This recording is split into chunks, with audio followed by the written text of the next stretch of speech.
সাতক্ষীরা ভোমরা মহাসড়কের আলিপুর ঢালিপাড়ায় এক ব্যবসায়ী 23 লাখ টাকা ছিনতাইয়ের মূল মাস্টারমাইন্ড আলিমুদ্দিন গাজীকে গ্রেফতার করা হয়েছে। সোমবার সকালে সদর উপজেলার লক্ষ্মীদাড়ি থেকে তাকে গ্রেফতার করা হয়। তিনি ওই গ্রামের মৃত আনারউদ্দিন গাজীর ছেলে। এ ঘটনায় আমির হামজা বাদী হয়ে মুন্না, রফিক, আরাফাত ও আলিমুদ্দিন গাজীকে আসামি করে সাতক্ষীরা সদর থানায় মামলা দায়ের করেন। পুলিশ সুপার জানান, আসামিগণ 164 ধারায় আদালতে স্বীকারোক্তিমূলক জবানবন্দি দিয়েছেন। গত রোববার মামলার অন্যতম আসামি রফিককে সদর থানার কুচপুকুর এলাকা থেকে লুণ্ঠিত প্রায় 4 লাখ টাকা সহ গ্রেফতার করে ডিবি পুলিশ। অপরদিকে অপর আসামি আরাফাত হোসেন গত রোববার আদালতে আত্মসমর্পণ করেছে।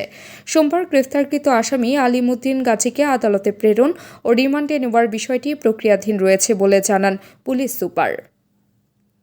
হাতুড়ি দিয়ে পেছনে বসে থাকা যে লোকটার কাছে টাকার ব্যাগ ছিল তাকে হাতুড়ি দিয়ে আঘাত করলে সে পড়ে যায় এবং তার সাথে থাকা পেছনে মেহেদি হাসান মুন্না নামে একজন দুষ্কৃতিকারীও পড়ে যায়।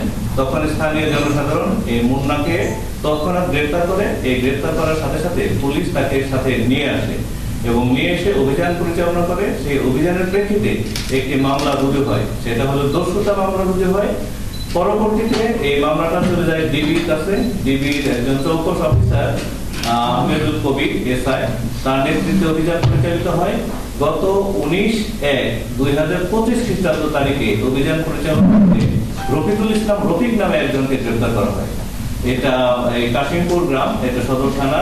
তার হেফাজতে থাকা 3,93,000 টাকা তার কাছ থেকে উদ্ধার করা হয় এবং তার কথার উপর ভিত্তি করে পরবর্তীতে অভিযান পরিচালনা করে এই ঘটনার অন্যতম একজন পরিকল্পনাকারী আলিমউদ্দিনকে ভোমরাস্ত লক্ষ্মীদাড়ি গ্রাম থেকে তাকে আটক করা হয়েছে। তাবাসসুম হক, আনিকা, নীলকণ্ঠ।